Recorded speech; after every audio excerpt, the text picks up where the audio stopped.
This program proudly brought to you by Citibank, bringing the spirit of competition to personal banking, and Ansett Australia, one of the world's great airlines. Good evening, I'm Anne Fulwood. This is the Late Night News.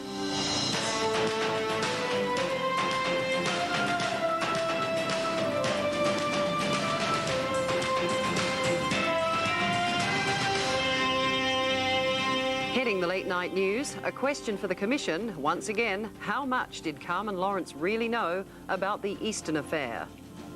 The Serbs poised to pounce on another safe haven as the UN stands by. UNPROFOR tricked us all. They didn't protect us. They were cooperating with the Serbs. And America swelters as the killer heatwave continues to take its toll. We begin tonight in Perth with startling evidence on day one of the Royal Commission into the so-called Eastern affair. Carmen Lawrence's version of events has again been called into question. A former staff member claims she knew of the petition days before it was presented to Parliament. Dr. Lawrence's lawyers failed in last-ditch efforts to stop the inquiry in its tracks. Sensational evidence on day one of the Eastern Royal Commission today. One of Carmen Lawrence's former senior staff members implicating the former Premier in what he described as a sleazy enterprise to discredit Richard Court. Zoltan Kovacs, Dr. Lawrence's press secretary between 1991 and 93, testified that Dr. Lawrence knew in advance of the plan to lodge a damaging petition in Parliament on behalf of Brian Easton in November 1992. Mr. Kovacs said he, along with former senior advisors Bob Willoughby and Ed Russell, discussed the matter with the then Premier at least 2 weeks beforehand, contrasting with Dr. Lawrence's previous claims that she knew little of the petition or its allegations. Those allegations, raised by Labor MP John Howden, that the then opposition leader Richard Court was being investigated by the Official Corruption Commission and was having an affair with Mr. Easton's former wife, Penny. She committed suicide 4 days after the petition was lodged. Mr. Kovacs told the Commission he was at a meeting with Dr. Lawrence, Mr. Russell and Mr. Howden a week before the petition was tabled, where Dr. Lawrence was presented with a document containing the allegations, Mr. Howden saying it's been fixed. Being her media advisor, Mr. Kovacs said he remembered feeling uneasy about the matter because it now implicated the Premier. Earlier, Commissioner Kenneth Marks rejected an application by Dr. Lawrence's lawyers to adjourn proceedings because they breached parliamentary privilege. Dr. Lawrence is still fighting the Commission's legality in the Supreme Court. Simon Dowding, 10 News. And there's another headache for the ALP, the disastrous result in the Queensland state election. 2 days after the poll, there is still no result. The Labor Party and the Coalition nervously await the outcome of voting in 4 crucial seats. The massive swing against the ALP has sounded a warning to Canberra, but the federal government is trying to put on a brave face. Not much vote counting progress in the 4 seats, keeping the Queensland election on a knife edge. Labor all but conceding one in Townsville, but more hopeful of another in Brisbane. Regardless of the outcome, what we've done is, I think, change Queensland politics forever and really have a very substantial impact on the federal seat as well. Behind the scenes, federal Labor strategists and MPs are highly critical of the Goss campaign. One state MP, facing defeat, was less reticent to blame the Premier's constant talk of a protest vote. That was a mistake, reminding people constantly about the lodgement of a protest vote. Deputy Prime Minister Kim Beazley is already on a war footing. He has no doubts federal Labor is the underdog, but after the Goss result, he says it's the place to be. We will have to wage a hell of a fight to get ourselves back there. Treasurer Willis just as baffled as to why an economically performing government can take such a belting. Clearly a substantial swing against the Labor government doesn't augur well for us, and so we have to take that into account. Kim Beazley says the challenge for the national media is to put the federal coalition under policy scrutiny so it can't slip into office by stealth.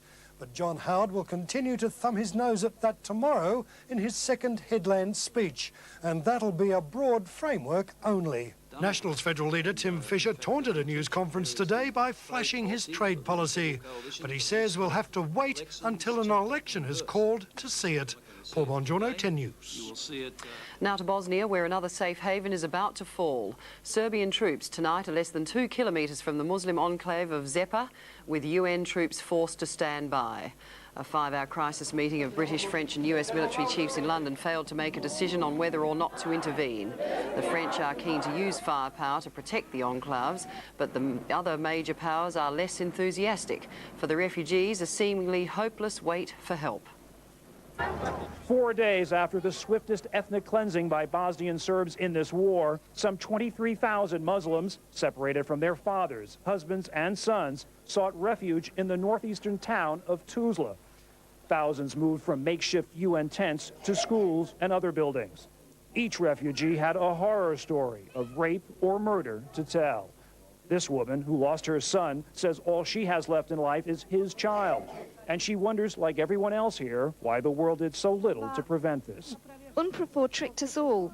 They didn't protect us. They were cooperating with the Serbs. They told us to surrender and said they were taking us to a safe place.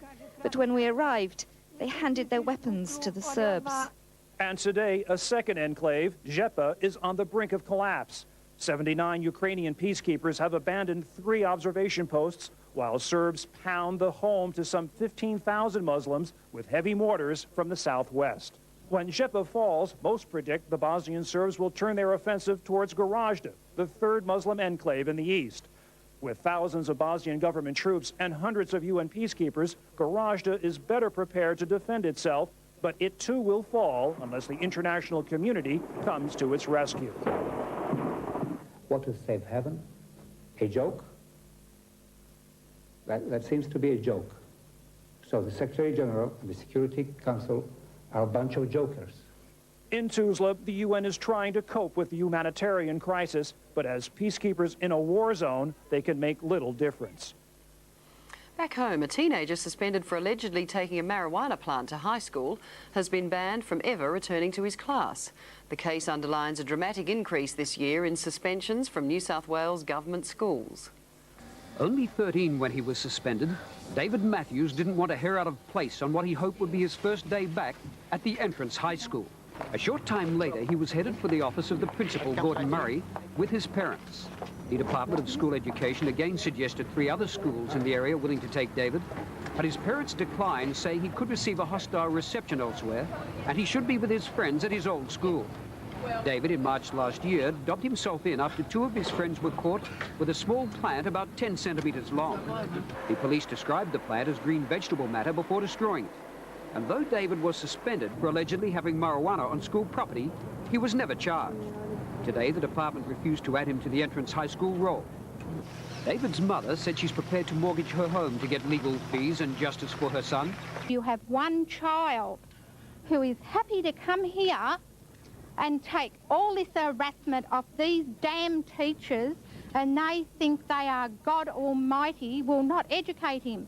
David's ongoing suspension coincides with a substantial increase in the number of students being suspended in the state schools.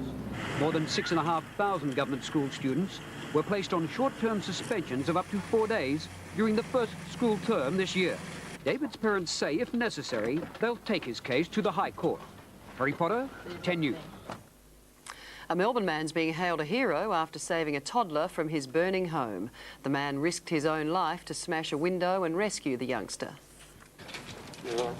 It was the only way the mother of 5 could thank her next-door neighbour for saving her youngest son from certain death. Take it easy. He saved a child's life. You can't replace a life. You can replace everything else in the house. You can't replace a life. He's a hero. As modest as he wants to be, he's a hero. 38-year-old Mick Kelly says he saw smoke and flames pouring from the Preston home. Seconds later, the children's grandmother began screaming. She'd managed to save her 3 granddaughters and 4-year-old grandson, but couldn't get to 16-month-old Dylan. So I tried getting the front door first, couldn't get through there. Sing out the Pam who brought me torch down. I put that through one window and lost it. So I put my arm through the other window, climbed in, got hold of the baby, passed the baby out to my mate Jeff and got out. I was so terrified. I just can't describe what it's like. Firefighters say baby Dylan was just seconds from perishing in the blaze, with Mick's heroic actions undoubtedly saving the youngster's life. Investigators believe one of the children may have accidentally started the fire while playing with a lighter. Peter Morris, 10 News. Still to come, a killer heatwave claims more lives in the US, and 50 years since the first atomic bomb.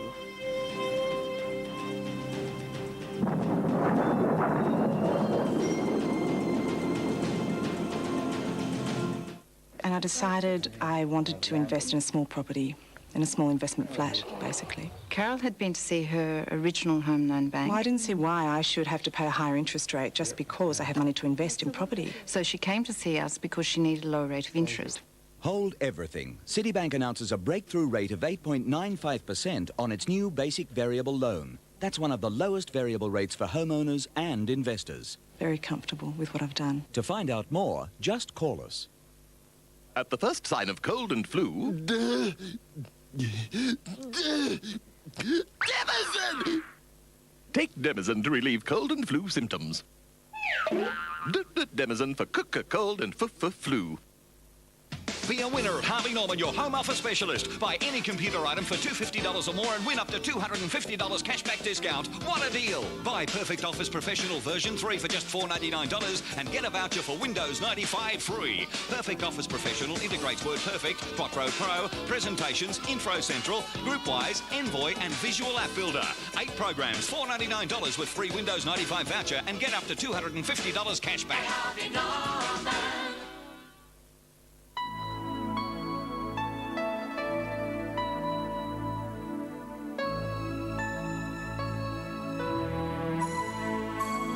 Michelin, because so much is riding on your tires.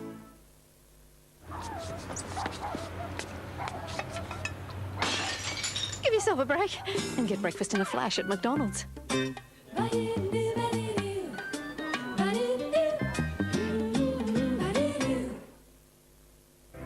Allow us to highlight a few of the Mitsubishi Verada's features.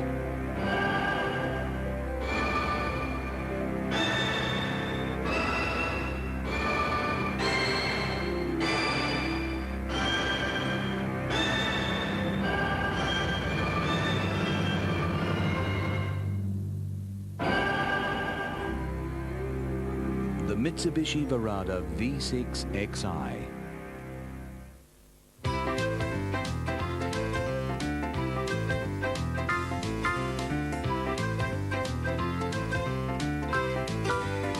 New extra strength Disprin for today's extra headaches. Broadway's most hauntingly beautiful love story is now playing in Melbourne.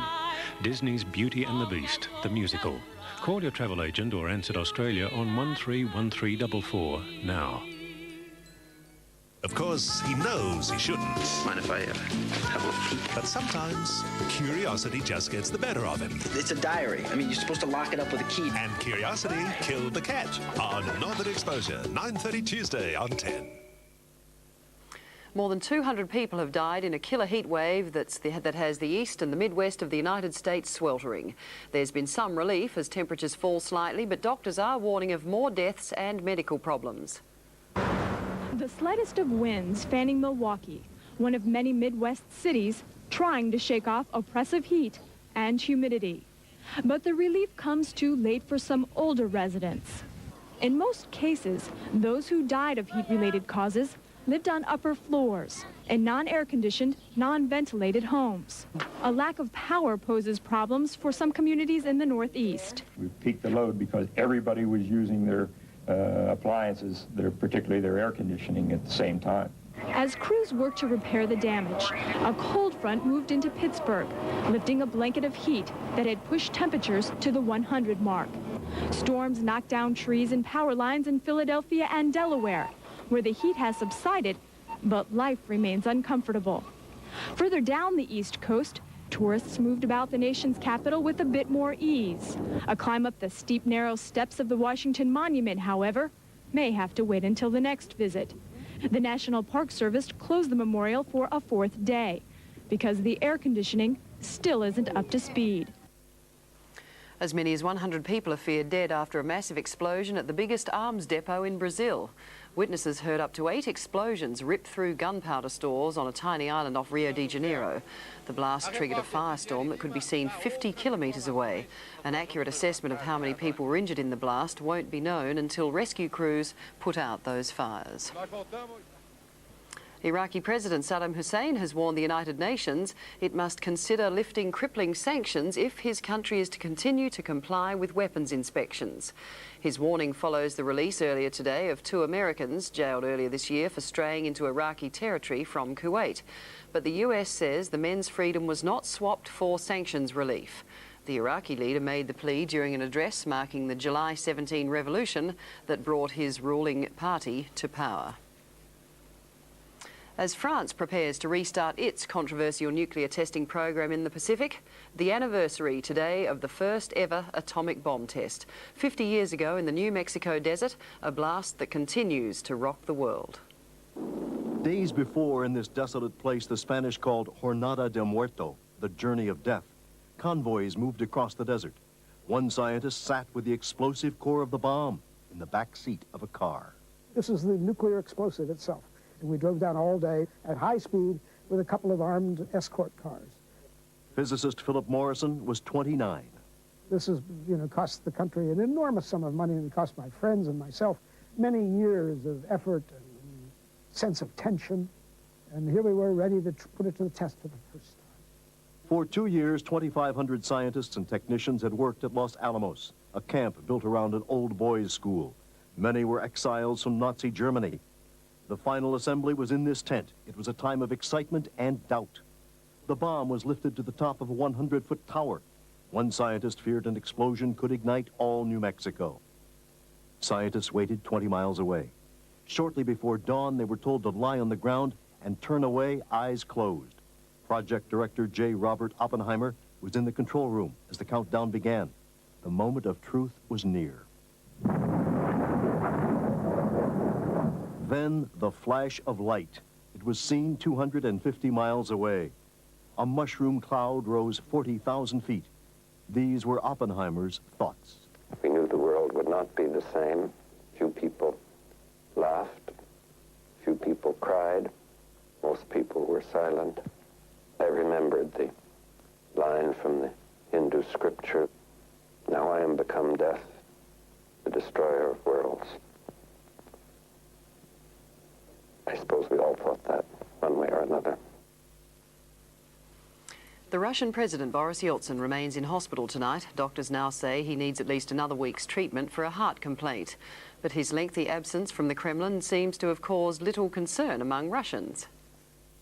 A black and white photo of a sickly-looking Yeltsin released by the Kremlin Friday has done nothing to calm fears. Neither have protests by his wife, Nina, about press coverage. God forbid the president falls ill. That's it. If he catches a cold, they say it's all over. When Yeltsin entered the hospital, his men said confidently that he would be released Monday. But at week's end, one of his top aides, Viktor Ilyushin, announced Yeltsin would remain hospitalized another week for treatment. There's been no word on what treatment Yeltsin is receiving. No press conferences by doctors. No carefully staged photo ops to reassure the public. But on the streets of Moscow, there is no panic, nor even much comment. It's not a tragedy. We have other problems today. This is no crisis. He doesn't decide anything anyways. So if he's here or not, it makes no difference. One reason for the indifference may be this man, Viktor Chernomyrdin, the prime minister. For the first time in history, there's a constitutional act of succession, making him the country's leader if Yeltsin cannot continue. All this means the post-Yeltsin era has begun. Even if he is able to carry on, there are few people here who believe Yeltsin will run for re-election. In London, the Queen has a new problem, but for once it doesn't involve the tortured love lives of her children. It seems not even royalty can avoid this one. She's been ordered to go on a low-fat diet. The 69-year-old monarch, who doesn't smoke and drinks only in moderation, has been told to watch her cholesterol. Sources at the palace say that means she has to forego some of her favourite foods in the battle against the bulge. After the break, Sydney's plans to clean up pollution and claims of cruelty as animal liberationists raid a Victorian chicken farm. Defenseless animals who are locked in a cage and so sick they can't stand up, cannot even reach food or water. Ansett Australia has more flights to more destinations in Australia than any other airline, because some meetings are too important to miss.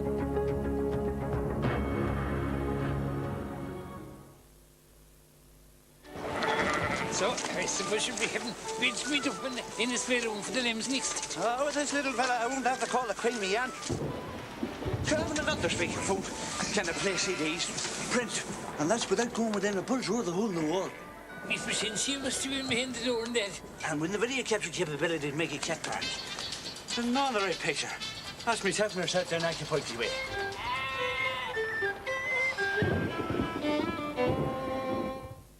Beautiful morning it is. The weather's fine.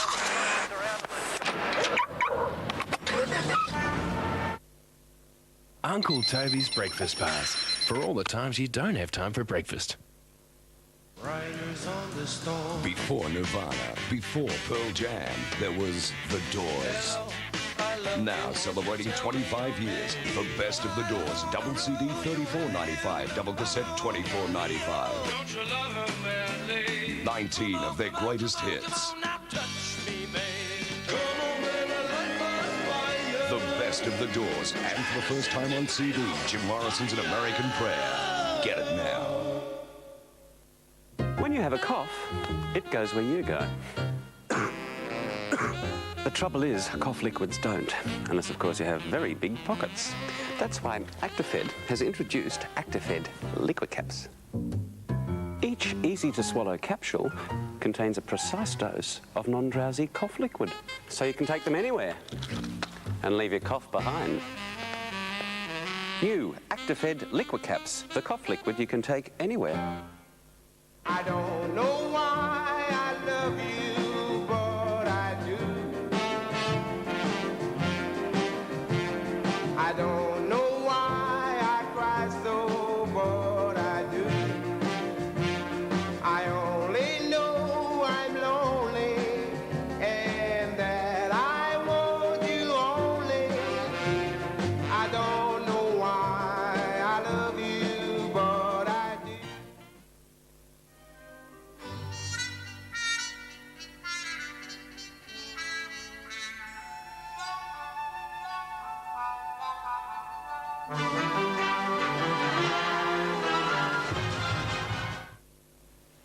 The New South Wales government wants to clean up Sydney's smog by cracking down on car exhaust fumes. Acting on an alarming report into pollution levels, the Environment Protection Authority is about to launch compulsory emissions testing. It's an alarming situation. The people of this great city have got a right to clean air. Current peak levels of air pollution need to be reduced by 45% to comply with the World Health Organization. We are paying an environmental cost in Sydney's remorseless population growth.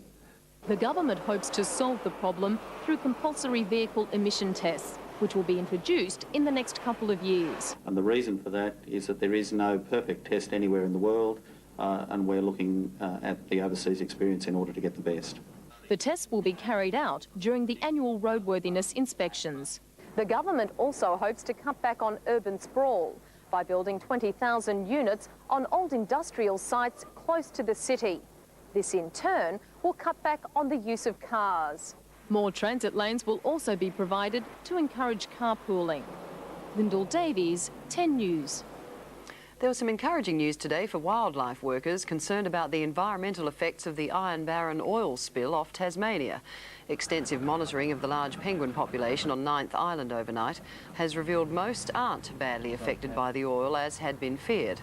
And while the mopping up continues, more bad weather has prevented divers from assessing hull damage of the refloated vessel. Plans to remove the ship cargo of manganese ore have been postponed until weather conditions improve. Animal liberationists claim they've uncovered more evidence of neglect in Victoria's battery egg industry. They've produced another video which they say proves that cruelty to hens is continuing. Animal liberationists claim they filmed this footage at Happy Hen's Egg World at Meredith on Saturday night. It shows dozens of dead birds, some trapped awkwardly in their cages, others trapped in manure pits without access to food and water, and many, they claim, suffering from disease. We found dozens of dying animals, and some corpses were so bad they would have been in there for 3 weeks. Happy Hen's owners strenuously deny these allegations, claiming their birds are well treated. They also question the authenticity of the video. Undeterred, liberationists continue their mission. This was their 7th undercover raid on the battery farm in the past 13 months. Totally defenseless animals who are locked in a cage and so sick they can't stand up, cannot even reach food or water. Liberationist Patty Mark claims 6 of the 8 hens rescued on Saturday night are diseased. This one will definitely have to be put down. Despite her appearance, this one may be luckier, mainly suffering from stress. She walked for the first time yesterday. Liberationists claim the Department of Agriculture and the RSPCA consistently refuse to help them. These bodies say the battery farm complies with the Cruelty to Animal Act. If a dog or cat was treated like the battery hens are, there'd be a public outrage all over this country. Kim Carter, 10 News. The Australian Medical Association is demanding cigarette taxes rise to counteract a massive $2 drop in prices by the Rothmans Company. The cost of a packet of Winfield 25s has been slashed in response to earlier price cuts and market competition. But the AMA is appalled, claiming cheaper prices will entice younger people to take up the habit. By cutting their price, consumption went up, and I'll be urging state governments to tax them even more heavily. And now joining us with the latest in business news, here's David Koch. Thanks, Sam. Reg Grundy is standing strong in the face of Rupert Murdoch. RG Capital says it will go ahead with its takeover bid for Sunshine Broadcasting despite news buying 15% of the company. Managing Director of RG, Tim Hughes, says they're committed to the takeover despite a higher purchase price by News Corp. Despite reports to the contrary, credit unions say they are under no pressure to introduce new fees. Vern Harvey from the Credit Unions Corporation says reports this morning that credit unions were upping fees are wrong. He maintains credit union fees are at the right level and banks should drop their charges. And with the deadline for the Qantas float fast approaching this Friday. In fact, Managing Director of Qantas, James Strong, is keeping tight-lipped about the retail side of the float. This comes after reports last week saying that Qantas was playing up claims of a strong offshore interest to hide the flagging interest from retail investors. Thank you, David Koch. And in other finance news, the National Australia Bank's performance led our share market down today. The All Ords lost 10 points. Rumours of a National Bank issue pushed the stock down 28 cents. The other banks were weaker as well. ANZ eased off 3, the Commonwealth 9, Westpac was down 1. Rothmans lost 15 on news that its current year profit will fall because of that cut in the price of Winfield cigarettes that we just mentioned. Western Mining fell 3. The mining stock's holding up, though, despite profit-taking. The Aussie dollar tonight, 73.16 US, 45.89p and 65.02 yen. Gold's around $388.40. The FT100 up about 17 points. The Hang Seng closed down 94 today. The Nikkei jumped, though, 325. Still to come, who's got the look? Tuesday's weather and sports tonight with Tim Webster. And shortly, the Adelaide Crows spark a fiery debate. The rugby league coach set to be fined $10,000. David Campisi's reaction to being axed from the Wallabies, and the death of a motor racing legend, the greatest driver of them all.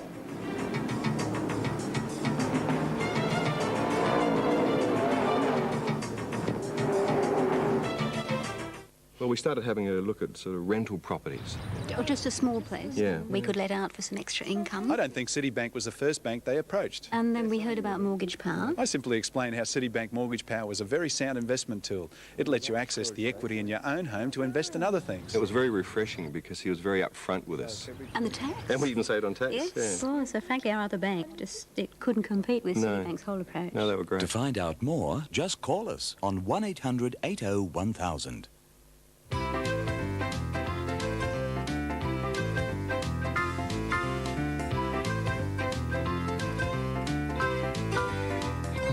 Extra strength Disprin for today's extra headaches.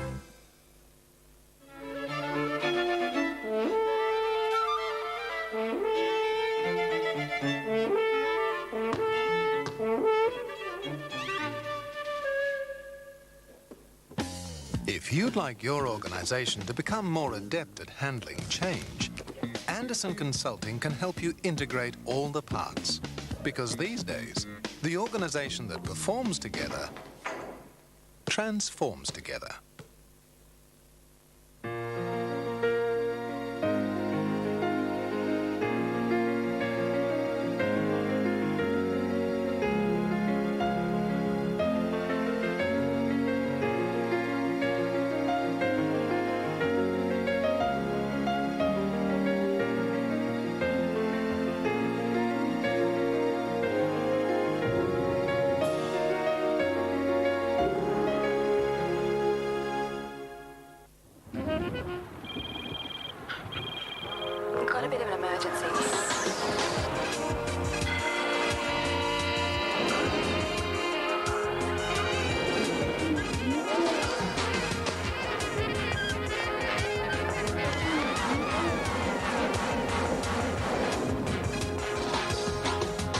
Thanks for coming out to fix my copier so quickly. Anytime. We'll get to your copier before it gets to you.